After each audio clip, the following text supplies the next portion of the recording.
This story has been recorded at an Addictive Eaters Anonymous meeting in New Zealand. You can email us at contact@aeanz.org. My name's Diane, I'm an addictive eater. Grateful to be at a meeting and not to be eating. I believe that I was born with this disease. My eyes were always bigger than my stomach. I can tell you about my life according to what I've eaten. But it wasn't the way I ate that caused me the biggest grief in my life. It was the way I felt about myself, the way I felt like I didn't know how to do life. I was a very self-conscious kid. I'll tell you a little bit about my eating.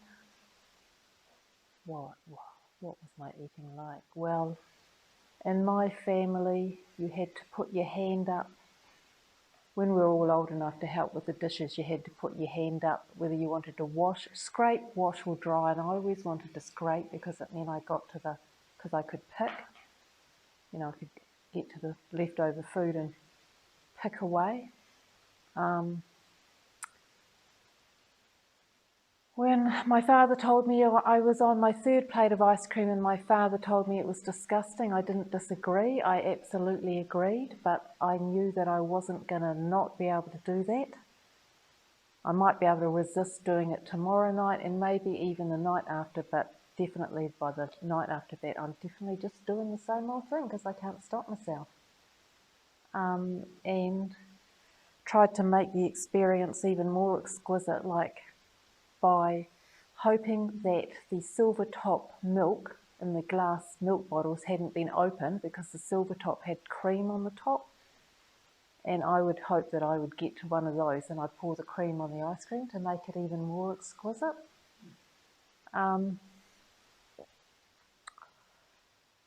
I can remember my mother telling me that when I was helping myself and it wasn't just a piece of fruit, it was the biggest piece of fruit in the fruit bowl, like the biggest Granny Smith apple at 5 p.m.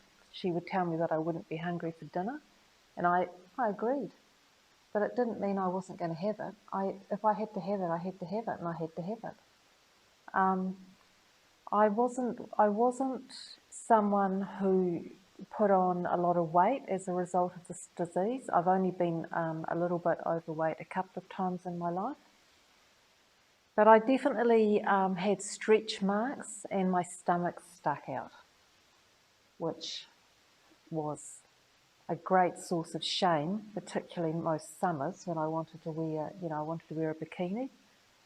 And there was only one summer in my entire life that I was able to wear a bikini because my stomach wasn't sticking out too much that summer, and that was because it was my first year as a student and living away from home, living in the halls of residence, and I was working in the cafeteria, and I think I must have been working something like maybe 5 to 7 or something, 5 to 7 p.m.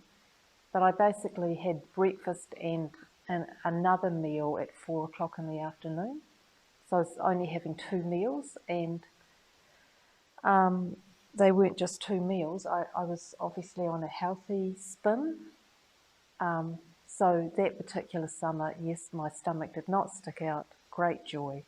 Cat's whiskers. Wonderful. Yeah, and when I was on that kind of healthy spin, I would not be seen having an ice cream. It would be frozen yogurt. When I was on those kind of health spins, if I went out for dinner, I certainly wasn't having, deep fried potato and deep fried fish. I'd be having grilled fish, rice, and vegetables.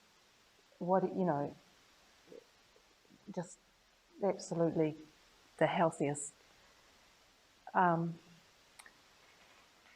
But if you ask me if I like wholemeal or white bread best, well, it would depend what fad I'm on. I wouldn't know. if I'm on the healthy fat, of course I like wholemeal bread, but if I'm over that, I love white bread. So, yeah.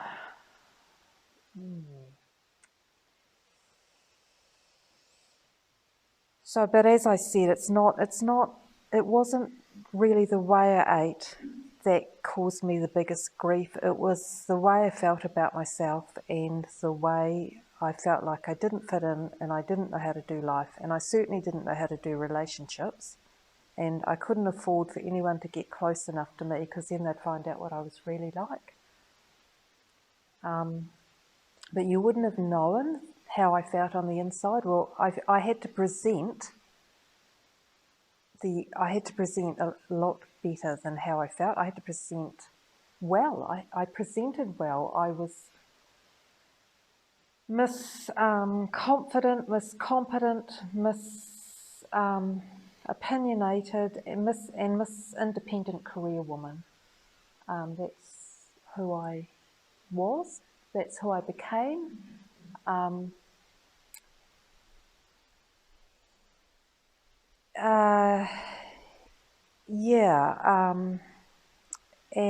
well, that all, it looked to the world as if I got everything I wanted and I did everything I wanted. But that was really not how I felt at all. When I turned 21, as far as I was concerned, there was nothing to celebrate. But you can't not celebrate your 21st. Why? How are you going to explain to your parents that you really don't want to celebrate your 21st? I mean, so I agreed to have a dinner party with my aunties and uncles and my small group of friends. So, that got me through my 21st. And at that, around the 21, it seemed to me that my friends were either getting married or going overseas. Well, fortunately for me, I was going overseas. So it looked like I was, doing what was expected of me at that kind of time in my life. So, because I've qualified by the time I'm ready to go overseas, I've actually completed my tertiary education and I've succeeded. As many of you know, I finished my first year with an A, my second year with a B, and my third year with a C. And I see that as a reflection of the progressive nature of this disease. For me, it was a thank God I qualified, and then the horrific concept of having to get a job. Horrific. I mean, I might have enjoyed my training, but I didn't know if I wanted to do this thing. And anyway, I was given a job because I was bonded to the health department, so that was helpful. That was helpful because I really don't know what would have happened if I had to have found a job myself. And it really, when I think about my first years of working in my profession, it's scary stuff actually. Scary stuff. Anyway, I trudged along actually. And as I say, fortunately, by about the age of 21 or so, I was going overseas. So seemingly doing very well for myself, very capable and competent. And so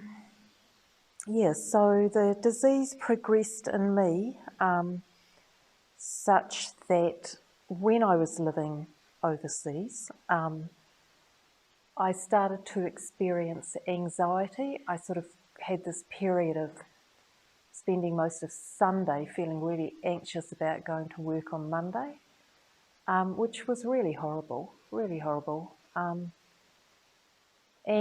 I seemed to, that seemed to pass through, I don't really know how, changing jobs. I was doing locum work, so I was maybe only 6 weeks or maybe, 3 months in any particular job, and I did eventually get a job that somehow I managed to find a comfort level in, such that I was able to stay in it and for 18 months or so, and develop a level of expertise and competence, I guess, such that I wasn't spending, every Sunday anxious about going to work.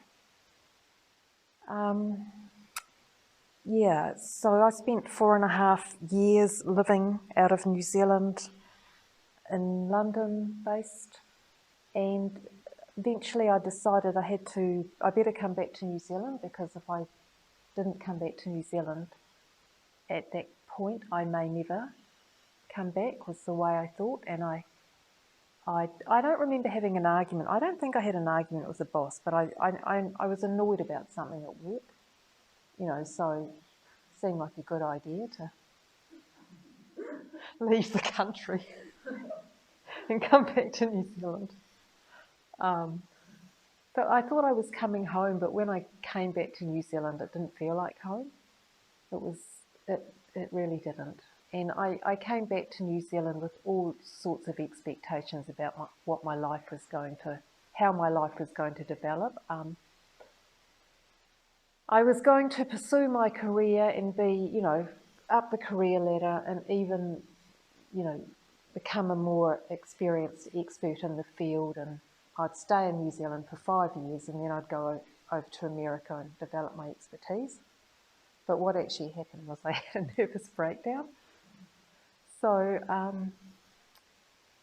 because that's the way the disease presented in me,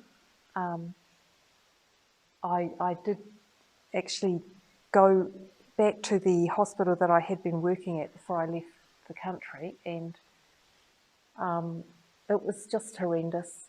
It was as if I'd never been away, and I'd been away for 4.5 years, so I was misworldly in my mind. But when I got back to this place that I used to work at before I left the country, it was just horrible. And the neuroticism just was,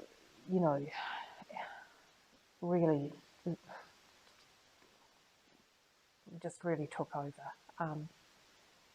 And I resigned. I resigned from my position in that first job back in New Zealand after about 3 months, and that's not a good look in the professional. It's not a good look for your CV. There was a physiotherapist in the hospital, and she said to me, "It's going to look really bad on your CV." And I just thought, well, I don't really care what it looks like on my CV. It's the least of my problems, because as far as I'm concerned, getting out of here and walking into the sea with a brick tied around my waist is absolutely an option. So I wasn't too worried about my CV.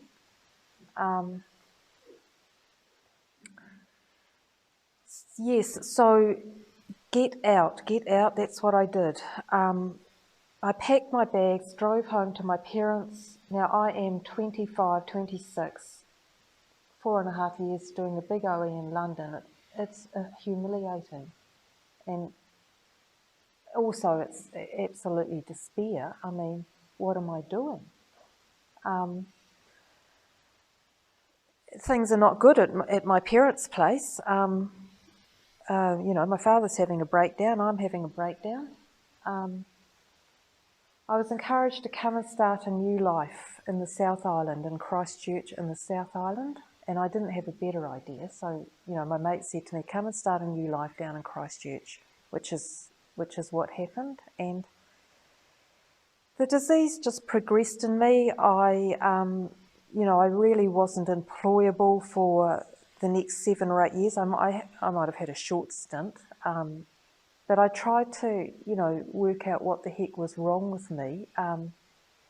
And I did lots of self-help therapy, counselling, rebirthing, psychodrama, transactional analysis, Gestalt therapy.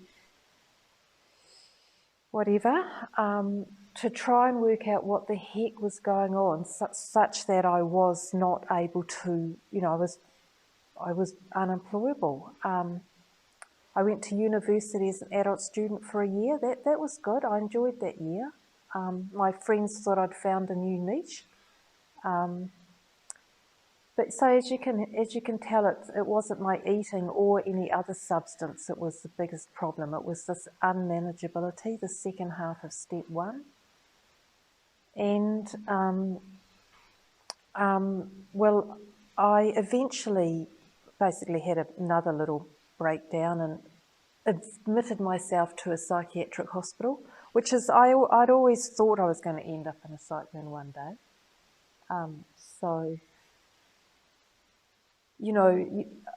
I paid for the privilege, or more to the point, my parents paid for most of the privilege. I paid for some of it, but I didn't have enough money to stay in this, private psychiatric hospital to stay for the length of time that I did. And so eventually I had to leave because couldn't stay there forever. The money was going to run out. I wasn't better. I wasn't well. I came out of that hospital, still feeling unemployable, and I became a client of the mental health system, and my diagnosis was depressive disorder, which I think accurately described how I presented and how I was. On and off antidepressants, another couple of years living in a therapeutic community, and, depressive disorder diagnosis. Nothing to say, well, I mean, I could talk about my eating over those years, but, it really was the least of my problems. Eventually, I was invited to a meeting of Alcoholics Anonymous, which I thought was a very strange invitation to extend to a nice woman like myself. But I actually had started working because I joined this organisation who provided activities for adults with mental illness, so I was one of their clients, and they tried to employ you if they could. And I guess I was able to get employed there. And at that time I thought, well, that's the solution to my life problems. I'll be fine once I've got a job.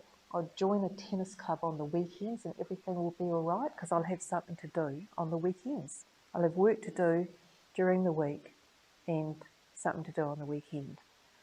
But of course that isn't what it was like. Having a job was just stressful, and I wasn't going to be joining a tennis club on the weekend because I couldn't. I didn't feel okay within myself. So how was I going to turn up at a tennis club and explain myself, or I couldn't do it. So my boss in that job, he was actually a member of Alcoholics Anonymous, and he could see the disease in me, the I, self, me. He talked very openly about being a member, and I talked quite openly about my father being a member. And anyway, he invited me to a meeting, and I didn't have a reason to say no, even though I thought it was a very strange invitation. So he encouraged me to listen to the similarities and not the differences, listen to the feelings and the thinking, which I think was really good advice. So we went off to this lunchtime meeting. I didn't see him for the next 2 weeks because I was on holiday, but I found out how to get to more of those meetings. And that's what happened. I started turning up at AA meetings despite myself, really didn't know why I was doing it. And what happened was I started to meet some of you who are in the meeting tonight. I started to meet you, and I found out that you went to another fellowship and you were in recovery from your addiction to food. And when I heard that, the seed was planted, the penny dropped, I knew that my eating had been like my drinking in many ways. which did not please me. I thought, yes, I believe I'm probably a candidate for this fellowship too. But like I say, it didn't please me. It was like, well, how unfair is that? I have to stop drinking and I have to stop eating as well. How grossly unfair. And how can you even do it? How can it happen? So I sort of just found out as much as I possibly could about the solution that was on offer, and I continue to see those of you who were in this food fellowship. I continue to see you in AA meetings, and I continue to feel attracted to your recoveries. Like you just had a happiness about yourselves. You were just, you just had a life. You had a life between meals. And you knew that you'd found the solution for yourself. You weren't questioning it. You really had found a solution, and you had a good life. And you would bend over backwards to help me if all I needed to do was ask for help. But I wasn't quite ready because I wasn't convinced I was as bad as you. And I was encouraged to come to 6 meetings. I was encouraged to come to my first meeting initially. And I did that. And at that first meeting, someone said that they used to be a rigid thinker. And I could not believe that someone could say that out loud because I knew that I was. And so I thought, right, I'm not coming back here. I'm just going to stick with the other fellowship, thanks very much, which is what it took, for me to, finally get to the position where I finally decided that living in the solution had to be better than living in the problem. And that meant, I knew what that meant. It meant coming to meetings regularly, and it meant accepting, putting down the food. What I heard was I needed to stop eating just like an alcoholic stops drinking, and that made a lot of sense to me, made total sense. But I of course initially I wasn't convinced that, I wasn't convinced I was as bad as you, and I wasn't convinced that I could have a good life without the food. And so it did just take more eating and more trying to do it my own way before I did make that decision that living in the solution had to be better than living in the problem. And that, I think once I made that decision that living in the solution had to be better than living in the problem, I actually felt hope for the first time in a long time. I hadn't picked up a pill and I hadn't had a drink in I think it was about 9 months, a year, while I was just researching the food fellowship. But I was still really miserable, and I knew it was because of the food. I knew it was because I was eating. I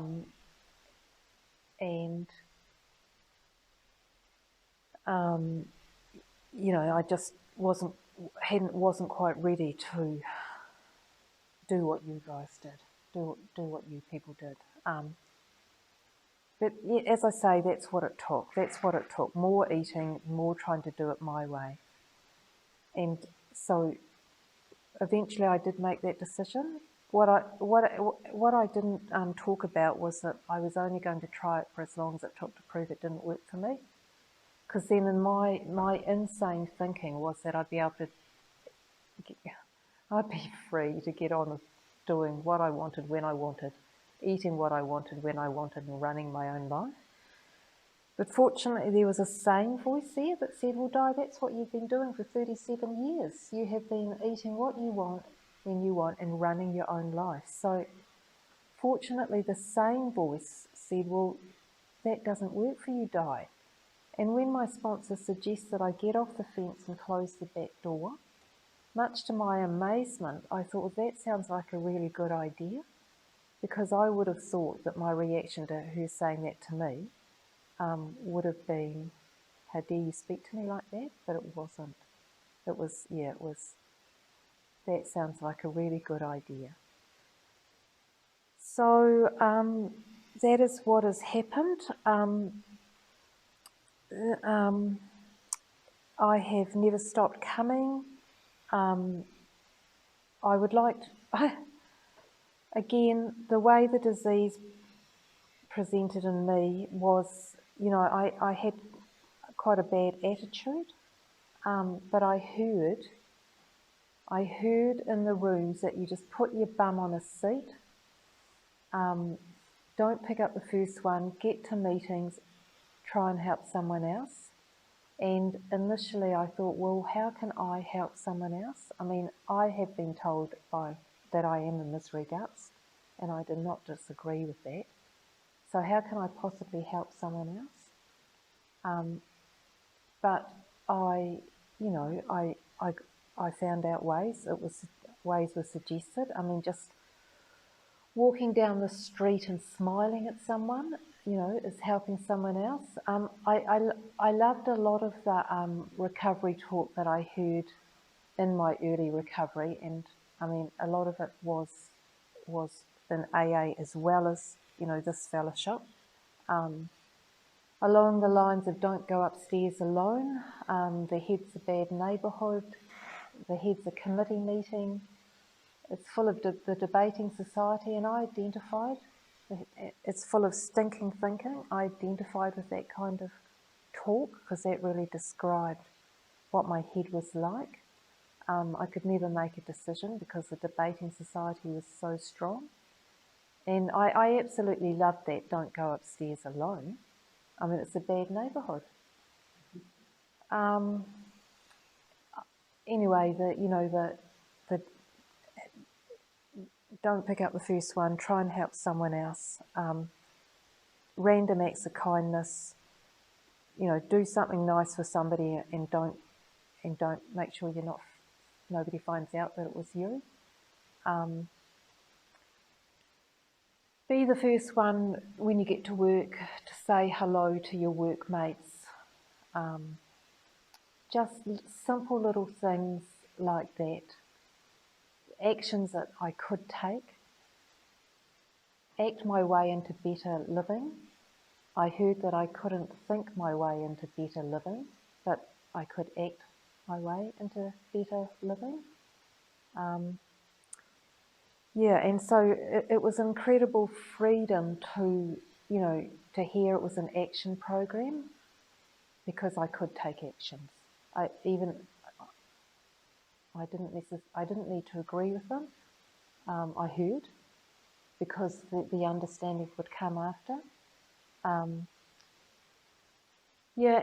it was just so powerful that there were so many people off the food and leading good lives that, all my argument about how I could possibly have a good life off the food finally just dissipated, and, I became willing to take actions that I hadn't originally been willing to take. I always had the willingness to come to meetings. I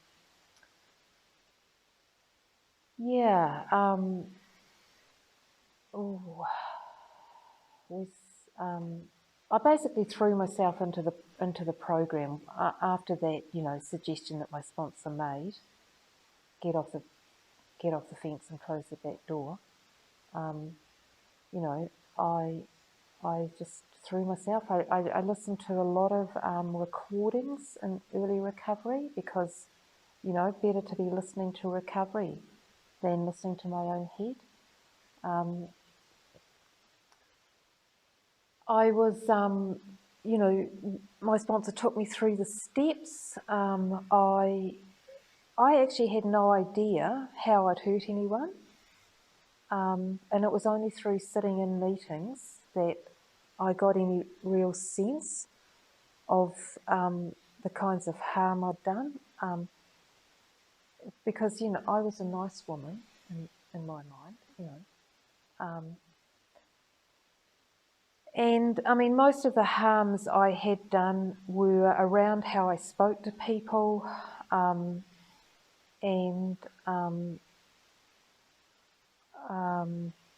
you know, I had not been a part of my, you know, I'd become isolated from my family. I blamed my parents for the way my life turned out. I blamed you know, I thought I'd chosen the wrong career. That's why my life had turned to custard. I shouldn't have come back to New Zealand when I did. You know, just all that kind of stuff. You know, got taken care of through the steps, and making amends. It says in the big book that most alcoholics owe people money. Well, I thought, thank God I don't owe anyone any money. But that's because I didn't see that the petty theft I'd done along the way, you know, meant that I'd stolen. I think in my mind I was entitled. You know, when I was a student, I was entitled to help myself to the linen that you could get from the linen cupboard if you pinched it. You know, and when I was working in the cafeteria, it was, of course, you're just going to help yourself to a big tin of coffee, because you're a student and you're poor. And so, yeah, I found out that I had financial amends to make. Yeah, I was not frightened by seeing God on the walls. I had not been a religious person, and so I was not a God botherer. In fact, I was quite judgmental of people that were. But seeing God on the wall was the least of my problems, and in a way it was a relief, because I heard it was a God of my understanding, and I found myself getting down on my knees, praying to a God, you know, almost despite myself, because it wasn't what I used to do. For 37 years I didn't get down on my knees and pray to God, but that's what I heard that you people did. So, and it gave me relief. I knew I was beyond human aid, so it absolutely gave me relief, you know, to pray to a God that I didn't need to understand, and I still don't need to understand. For me, God, best definition of God is good orderly direction. So thy will, God, not mine, gives me relief if I need it. And so it's been quite a long time now since I've had to eat, and a long time since I've wanted to eat, which, you know, is amazing to me, because that's what I did. I ate, I drank, I ate, and I took pills, and those are, I don't need to do any of that stuff today, and I have a really lovely life. I'm very much a part of my family of origin. I've become a adult daughter. Really, I have a lovely relationship with my mother. I have a good relationship with my siblings. Okay, I will admit that a little bit of that might be helped by the fact that I don't live in the same city. But it is definitely the program.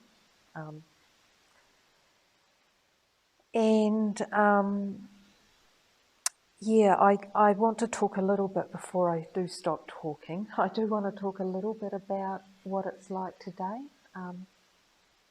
What it's like today is, as I said, I don't want to eat. I enjoy my meals. It's amazing to me that I don't want to eat. I'm not interested in food. And that's the same with the other substances. It is amazing to me to be sober, that I don't take pills, that I don't need or want to take antidepressants. Amazing. I don't have a depressive disorder diagnosis. I don't suffer from depression. at the worst I might be a bit flat on some days, but that's quite human. So I feel like a member of the human race. And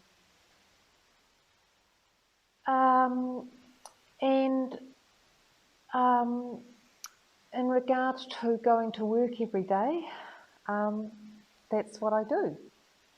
I get up and I go to work every day. A lot of things happen during my working day that are not satisfactory to me. People, places and things. And the program gives me, it gives me a way of going about my affairs as a way that God would have me to the best of my ability, and in particular letting go and letting God, not having to say everything that comes into my head, not having to open my mouth. I'm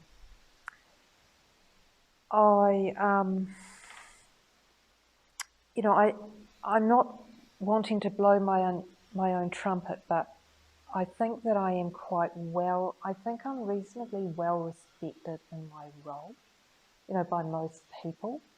That is a description of the reality, but if I listen to my head, the script is quite different. So it's a matter of not listening to my head, not listening to the head, changing the tape, thy will, God, not mine.